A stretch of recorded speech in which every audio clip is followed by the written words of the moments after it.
Limited departmental এক্সামিনেশনের উপরে যে civil অডিটের যে কোশ্চেন তার 8 নম্বর ভিডিওতে আজকে আমরা 5 নাম্বারের যে কোশ্চেনটা সেটা দিচ্ছি।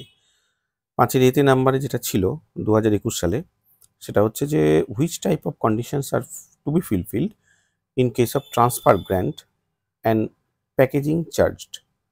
তো এটাও এবছর খুব ইম্পর্টেন্ট 2024-এর যে অ্যাডভার্টাইজমেন্টটা বেরিয়েছে এটার জন্য। তো মোটামুটি একটা গাইডলাইন এখান থেকে আমি নিচ্ছি, এর সঙ্গে আরেকটু ভালোভাবে যোগ বিয়োগ করে লিখতে হবে। ওয়েস্ট বেঙ্গল সার্ভিস রুলের পার্ট 2 এর 99 এবং 100 নম্বরে জার্নি অন ট্রান্সফারের বিষয়টা বলা আছে। এই রুলটা 1/6/1990 তারিখে ফিনান্স ডিপার্টমেন্ট 5299 এফ নোটিফিকেশন দ্বারা প্রতিস্থাপিত হয় বা রিপ্লেসড হয়ে যায় এবং সেই নোটিফিকেশনটিকে সাসপেন্ড করে ফিনান্স ডিপার্টমেন্টের আবার 5/5/1999 3730 এফ। এটা খুব ইম্পর্টেন্ট।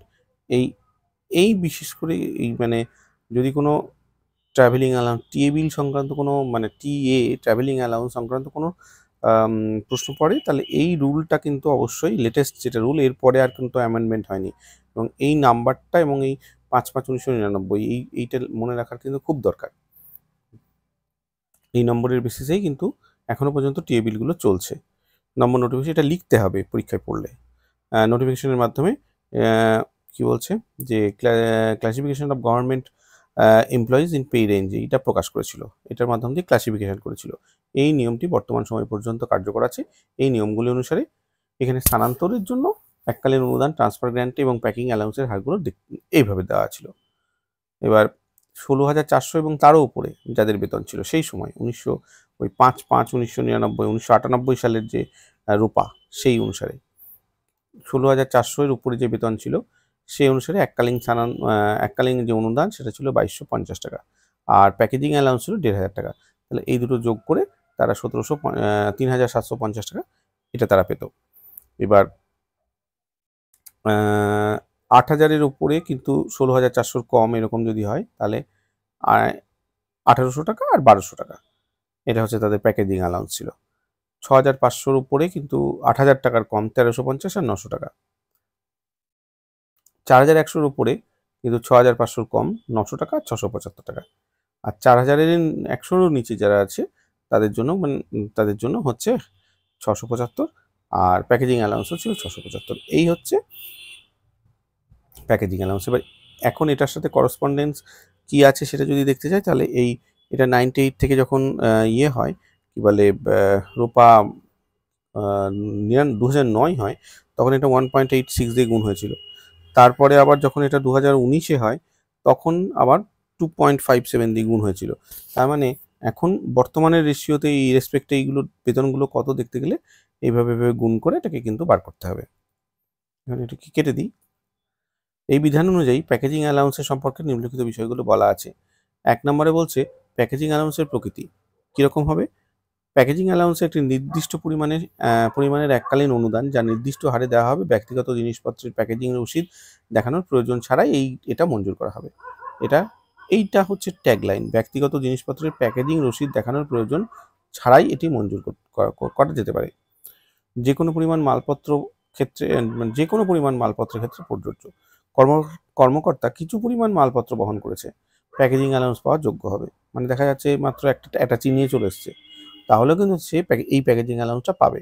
তা তিনি ব্যক্তিগত মাল পরিবহনের জন্য কোনো পরিবহন খরচ দাবি করছেন কিনা সেটা কিন্তু বিবেচ্য নয়। এবার বলছে পরিবার স্থানান্তর না করলেও প্রযোজ্য।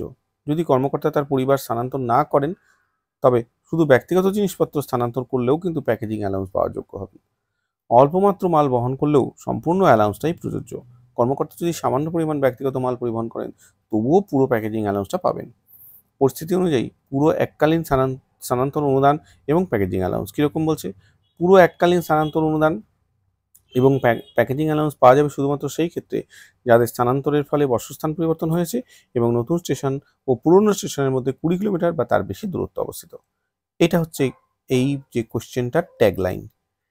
এই 20 কিলোমিটার মানে যে বাসস্থান পরিবর্তন হয়েছে এবং নতুন স্টেশন এবং পুরনো স্টেশনের থেকে 20 কিলোমিটার বা তার বেশি দূরত্বে অবস্থিত। পুরনো যেখানে থাকছে আর আগে যেখানে থাকছিল আর বর্তমানে যেখানে থাকছে তাদের দূরত্ব 20 কিলোমিটারের বেশি হতে হবে। 20 কিলোমিটারের কম দূরত্ব হলে স্থানান্তরিত হলে, যদি স্থানান্তর এমন হয় যে স্টেশনে 20 কিলোমিটার পূর্বের স্টেশন থেকে 20 কিলোমিটারের কম দূরত্বে হয় বা একই স্টেশনের মধ্যে হয়, তবে এককালীন স্থানান্তর অনুদান এবং প্যাকেজিং অ্যালাউন্সের পরিমাণ অনুমোদিত পরিমাণের 1/3 মধ্যে সীমাবদ্ধ থাকবে। এই শর্তে যে বাসস্থান প্রকৃতপক্ষে পরিবর্তিত হতে হবে। তাহলে মেন যেটা জিনিস দাঁড়ালো, যে 20 কিলোমিটারের উপরে হলে পুরো প্যাকেজিং অ্যালাউন্স পাবে। সেক্ষেত্রে কোনো ভাউচার থাকুক না থাকুক, সে মাল পরিবহন করুক না করুক, তার পরিবার সঙ্গে যাক বা না যাক, তার বাসস্থান পরিবর্তন হয়েছে, অতএব তাকে প্যাকেজিং অ্যালাউন্স দেওয়া হবে। এবার 2 নম্বর কোশ্চেন যেটা আছে, বাসস্থান পরিবর্তন হয়েছে কিন্তু 20 কিলোমিটারের মধ্যে, তাহলে কি হবে, তার 1/3 কিন্তু সে প্যাকেজিং অ্যালাউন্সটা পাবে। ঠিক আছে, আচ্ছা, তা কিন্তু মেন যেটা শর্ত, বাসস্থান কিন্তু তাকে পরিবর্তন করতেই হবে। বাসস্থান যদি পরিবর্তন না হয়, 200 কিলোমিটার দূরে গেলেও বাসস্থান পরিবর্তন হয়নি, তাহলে কিন্তু তার ইয়ে হবে না, কি বলে, তাহলেও কিন্তু তার ওই প্যাকেজিং অ্যালাউন্সে কিন্তু পাবে না, মানে ট্রান্সফার গ্রান্ট কিন্তু সে পাবে না। কিন্তু আরেকটা নিয়ম আছে যে হেডকোয়ার্টারের 8 কিলোমিটারের ভেতরে তাকে থাকতে হবে। ফলে 200 কিলোমিটার দূরে যদি তার হেডকোয়ার্টার হয়ে যায়, তাহলে 8 কিলোমিটারের ভেতরে তাকে থাকতেই হবে। তার মানে তাকে মাস্ট তার বাসস্থান চেঞ্জ হবে। সেই দিক থেকে ঘুরিয়ে ঘুরিয়ে দেখতে গেলে কিন্তু সে প্যাকেজিং অ্যালাউন্সটা পাচ্ছে, তা নাহলে সে মানে ওখানে চাকরিটা করতেই পারবে না। আচ্ছা, ট্রাভেলিং অ্যালাউন্স নিলে কর্মচারী ট্রাভেলিং অ্যালাউন্স নেওয়ার পরে ট্রান্সফার গ্র্যান্ট এবং প্যাকেজিং অ্যালাউন্স পাওয়ার যোগ্য থাকবেন। ঠিক আছে, টিএ বিল মানে যা ওইখানে যাওয়ার সময় যদি যে টিএ বিলটা লেগেছে সেটা যদি নেয়, তাও কিন্তু সে ট্রান্সফার গ্র্যান্ট এবং প্যাকেজিং অ্যালাউন্স পাওয়ার যোগ্য থাকবে। তার মানে কি কি পাচ্ছে, ও সে ট্রাভেলিং অ্যালাউন্সটা পুরোটা পাচ্ছে, কিন্তু ডিয়ারনেস অ্যালাউন্স পাচ্ছে না। তারপরে ট্রান্সফার গ্র্যান্ট পাচ্ছে এবং প্যাকেজিং অ্যালাউন্স পাচ্ছে। এই কটা হলো এর ক্রাইটেরিয়া। আচ্ছা, বি নাম্বার কোশ্চেনটা দেখি। বি নাম্বার কোশ্চেনে যেটা দিয়েছিল 8 নম্বরের কোশ্চেনে, কোয়ারেন্টাইন লিভ কাকে বলে। কোয়ারেন্টাইন তো এখন খুব বিখ্যাত হয়েছিল মাঝখানে, এখন আস্তে আস্তে আর কমে যাচ্ছে, তবে আবার কোয়ারেন্টাইন হতে পারে, তাই জন্য আবার কোয়ারেন্টাইনে বিখ্যাত হয়ে যাচ্ছে। তো দেখা যাক কীভাবে একটু লেখার চেষ্টা করা যাক। West Bengal state service rule part 1-এর 166 9 এই অনুসারে স্পেশাল কাইন্ড অফ লিভ এর কোয়ারেন্টাইন লিভ এর মধ্যে আসছে। এরপরে 198 নম্বর অনুসারে ওনারা যারা পড়াশোনা করছেন তারা এই নিয়মগুলো একটু দেখে নেবেন, নিজেরা দেখে নেবেন। তাহলে কি হবে, এই লেখার সঙ্গে আরও নিজেদের মানে চিন্তাভাবনা, নিজেদের বুদ্ধিমত্তা, সেটা কিন্তু ওর মধ্যে দিতে হবে, তবেই কিন্তু আসল লেখাটা উঠে আসবে। কোনো সরকারি কর্মচারী ডিউটি বা স্টেশনে অবস্থান করলে বা তার পরিবার বা বসত বাড়িতে সাবরুল 2 এর উল্লেখিত সংক্রমণ রোগের উপস্থিতির কারণ হলে তার অফিসে উপস্থিতি অন্যান্য কর্মচারীদের স্বাস্থ্যের ঝুঁকিপূর্ণ বলে যদি বিবেচিত হয়, সেই কর্মচারীকে কোয়ারেন্টাইন লিভের ছুটি মঞ্জুর করা যেতে পারে। সাবরুল 2-এ যে সমস্ত সংক্রামক রোগের কথা বলা হয়েছে সেগুলোর মধ্যে 1 নম্বরে স্মল পক্স, সেখানে কিন্তু চিকেন পক্স বাদ, মানে ওইভাবেই লেখা আছে চিকেন পক্স বাদে। তারপরে বলছে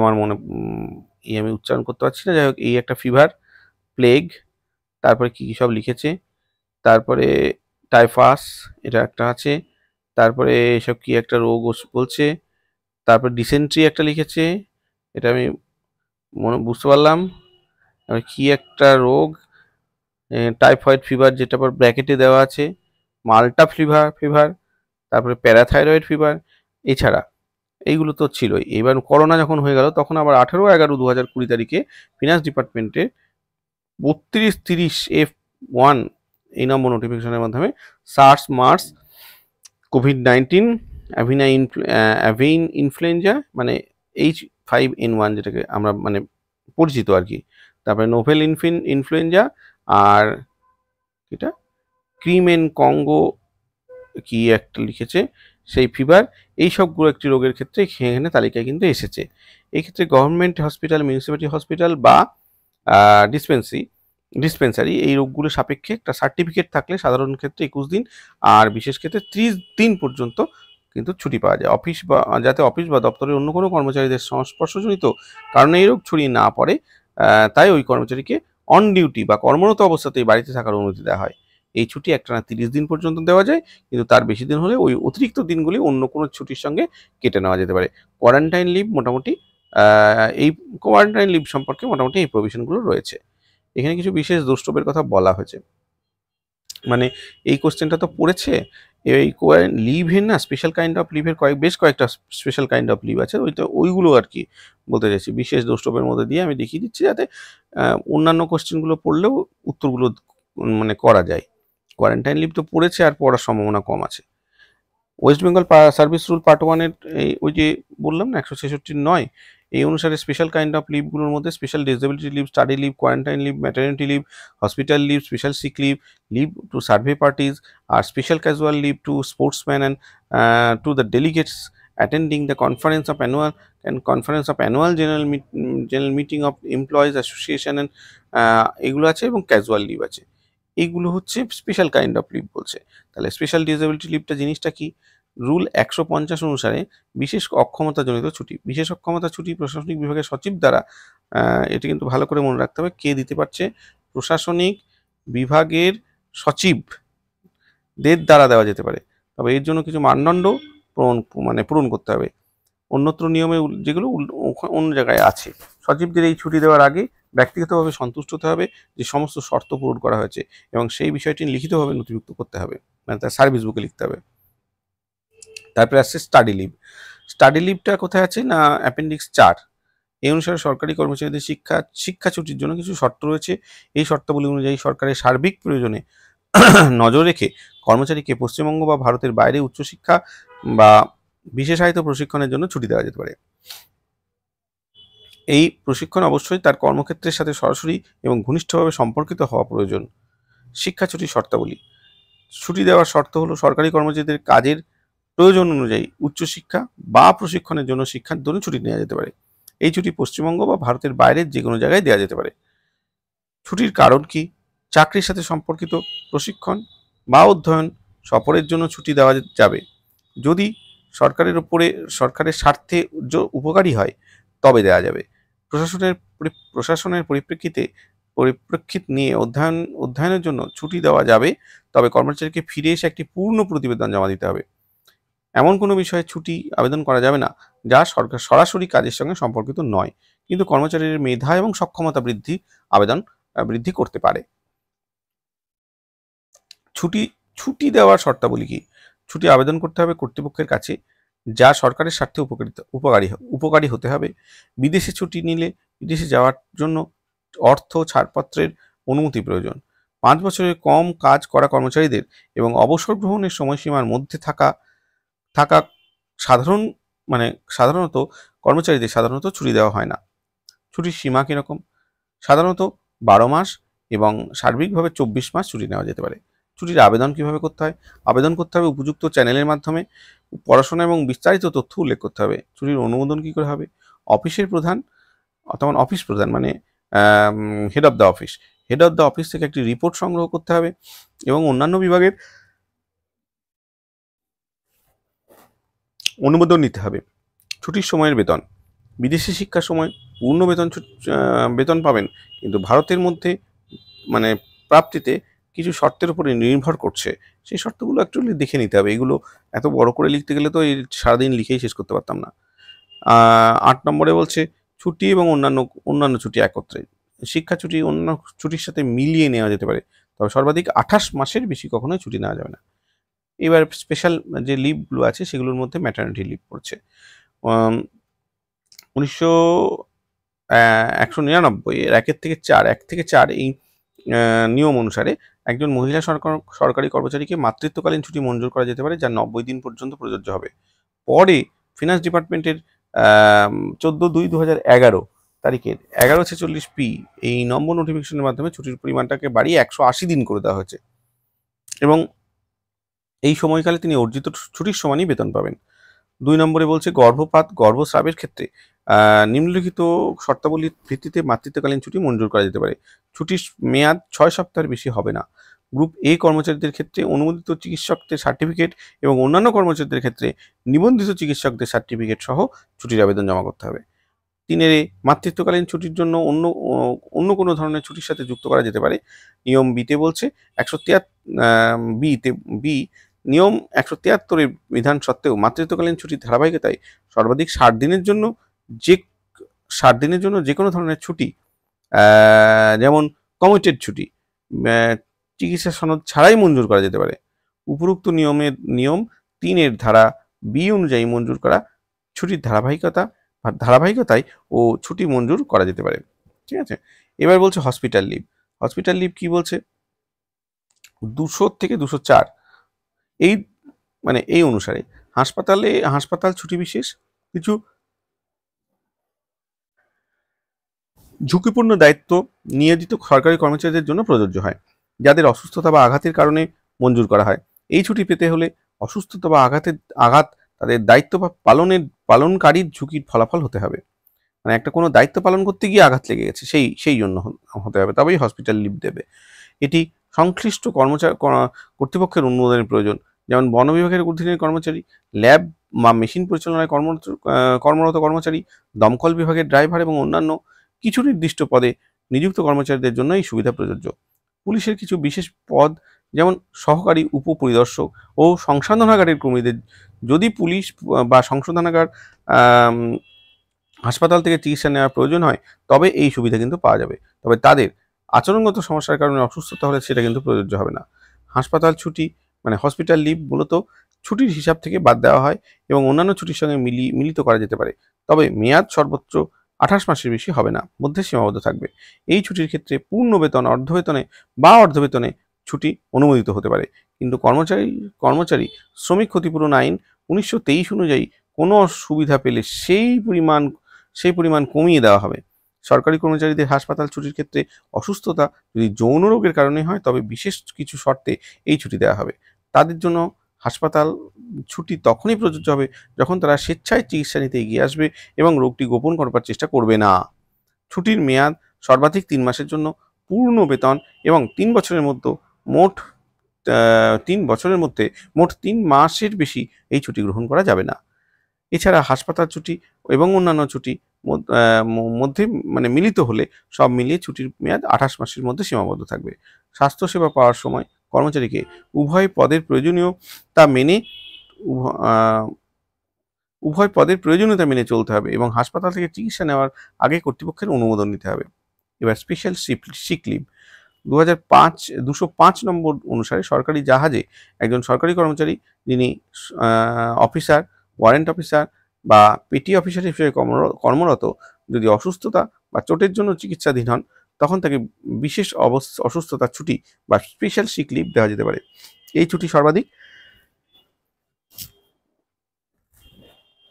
6 সপ্তাহের জন্য দেওয়া হবে এবং বেতনের পুরো পরিমাণ প্রদান করতে হবে। তবে যদি একজন দায়িত্বশীল চিকিৎসক নিশ্চিত করেন যে কর্মচারী অসুস্থতার জন্য গাফিলতি করেছে বা অসুস্থতার কারণ মদ্যপান বা আত্ম অবহেলা বা নিজের কোনো কাজের কারণে সমস্যা বাড়ানো এর জন্য হয়, তাহলে এই ছুটি কিন্তু দেওয়া যাবে না। তারপরে বলছে কি leave to survey parties. Leave to survey parties জিনিসটা কিরকম? পশ্চিমবঙ্গের সার্ভে বিভাগের বিভিন্ন কর্মচারীদের জন্য ছুটি দেওয়ার বিধি এই হলো সেই লিভ টু সার্ভে পার্টির। 1 নম্বরে কি বলছে? ছুটির অনুমোদন। পশ্চিমবঙ্গের সার্ভে বিভাগের group B, group C, group D সেবার সাথে যুক্ত উপকর্মচারীদের জন্য ছুটির নিয়মাবলী নিচের মতো। কি বলছে? বিভাগীয় ছুটি, উপকর্মচারীরা যে ধরনের ছুটি পাওয়ার যোগ্য তার সাথে বিভাগীয় ছুটি দেওয়া যেতে পারে, তবে কিছু শর্তে। 3 নম্বর কি বলছে? ছুটির শর্তাবলী। বিভাগীয় ছুটি শুধু তখনই দেওয়া যাবে যখন সে কর্মচারীদের সেবা সাময়িকভাবে প্রয়োজন নেই। সাধারণত ছুটির সময় প্রধানের দ্বারা অনুমোদিত হতে পারে যদি গ্রুপ ডি সেবার উপকর্মচারীর ক্ষেত্রে এই অফিসার মনে করেন যে পরবর্তী 2 মৌসুমে তাকে পুনর্নিয়োগ করা প্রয়োজন। তবে অন্যান্য সময় ছুটি সর্বাধিক 6 মাসের জন্য দেওয়া যেতে পারে, তবে এটি সরকারের স্বার্থে হতে হবে এবং কর্মচারীর নিজস্ব অবদানের ভিত্তিতে নয়। বিশেষ পরিস্থিতিতে এই ছুটি 1 বছরের জন্য বাড়ানো যেতে পারে। এইবার বলছে স্বাস্থ্য সংক্রান্ত ছুটি। চিকিৎসা সনদে ভিত্তি করে যে ছুটি দেওয়া হবে তখন সেটাকে সরকারের স্বার্থে ছুটি হিসেবে গণ্য করা উচিত নয়। এবার বলছে স্পেশাল ক্যাজুয়াল লিভ, যেটা 3 এতেই আমরা পড়ছিলাম, আমাদের এই বছরই পড়েছে স্পেশাল ক্যাজুয়াল লিভটা, যেটা 3 এতে আছে। আমরা এই যে করছিলাম, আমরা একটু দেখে নিই। এরপরেই এইটা 3 বি, 3 এই যে এটা হচ্ছে স্পেশাল ক্যাজুয়াল লিভ। এটাও অনেকটা বড়, তো ওই জন্য আমি আর এখানে আবার বললাম না, এইটা একটু দেখে নিলে এই যে স্পেশাল ক্যাজুয়াল লিভ কিন্তু এইগুলো স্পোর্টস ইভেন্টসের জন্য, কালচারাল অ্যাক্টিভিটিসের জন্য, আর মাউন্টেন এক্সপিডিশনসের জন্য। মাউন্টেন এক্সপিডিশনসটা একটু বোল্ড আর ইয়ে করে দিই, তাহলে ভালো লাগবে দেখতে। বোল্ড করেছে, ইটালিক করে দিয়েছি, আন্ডারলাইন করে দিয়েছি। হ্যাঁ, এই হলো আমাদের কালচারাল অ্যাক্টিভিটিস অ্যাট মাউন্টেন এক্সপিডিশনের জন্য। এইটা হলো আমাদের, এই এত কিছু আছে কিন্তু এই 5-এর বি, মানে কত কিছু পড়ার, মাথা খারাপ, এই হচ্ছে বিষয়। হ্যাঁ, আজকে এই পর্যন্ত থাক। এই পর্যন্ত বলা হলো স্পেশাল ক্যাজুয়াল লিভ।